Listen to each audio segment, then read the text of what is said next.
Hey there, little Johnny. Gee whiz, mister, you scared me. What you doing there?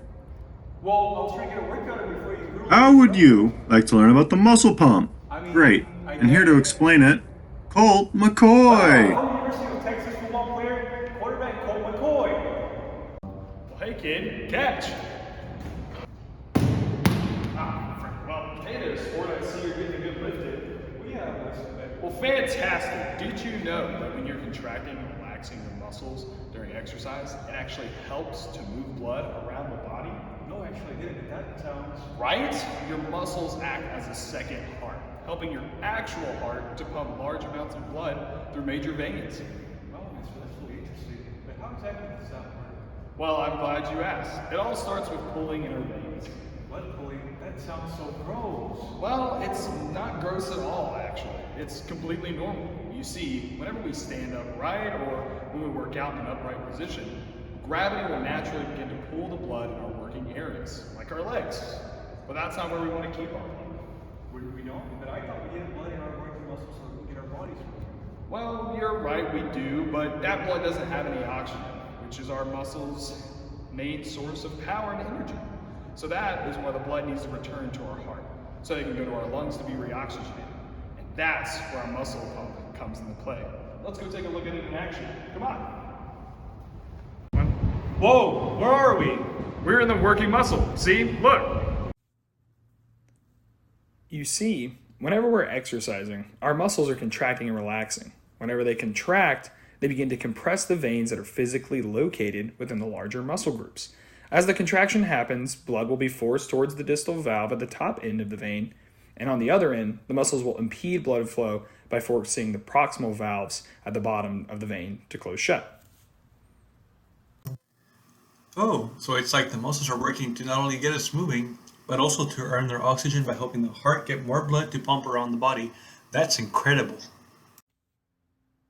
Back to what I was saying. When the muscles relax, the proximal valve will open back up and the blood will fill the vein. Initially, the distal valves are closed during relaxation, but the increase in volume and pressure in the vein will force the valves open. This causes the blood to rush through the distal end and continue returning back to the heart. And the process starts all over again with the contracting of the muscle. The constant back and forth of muscle contractions during exercise will continue to aid in propelling blood back to the heart. Okay, so it helps get blood back to the heart so it can then eventually get the blood more oxygen so that it can send it back to the muscles. Oh, and one last thing. As the blood is moving, it moves from high pressure to low pressure. So the pooled blood is going to be pushed through the valves because the pressure is higher on one side than the other. This creates a pressure gradient, and as the muscles continue to contract, the blood will move from the high pressure end of the vein to the end with the lower pressure. Okay, but doesn't that stop blood flow? I thought the whole point was. Okay, well hold your horses there, buddy. Don't you know it's rude to interrupt people? Oh yeah, that's. So, mister, what was the actual point of that? Weren't you just listening, kid? It's to aid in venous return. Whenever our muscles are working, they're going to need a constant supply of blood flow. Blood will bring oxygen back to our muscles, which is one of the main things that they need to function.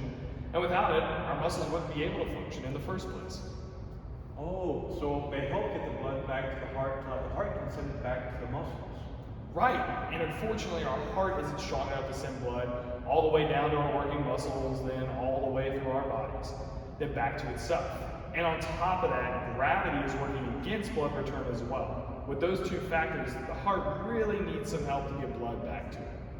Oh, so it's like the muscles are not only working to help get us moving, but to also earn their oxygen by helping the heart get more blood to pump across the body. That's incredible, mister. Exactly. By returning more blood to your heart, you increase one stroke volume, which is the amount of blood pumped out of the heart in one contraction, thus aiding to increase in cardiac output, which is the amount of blood pumped through the whole body.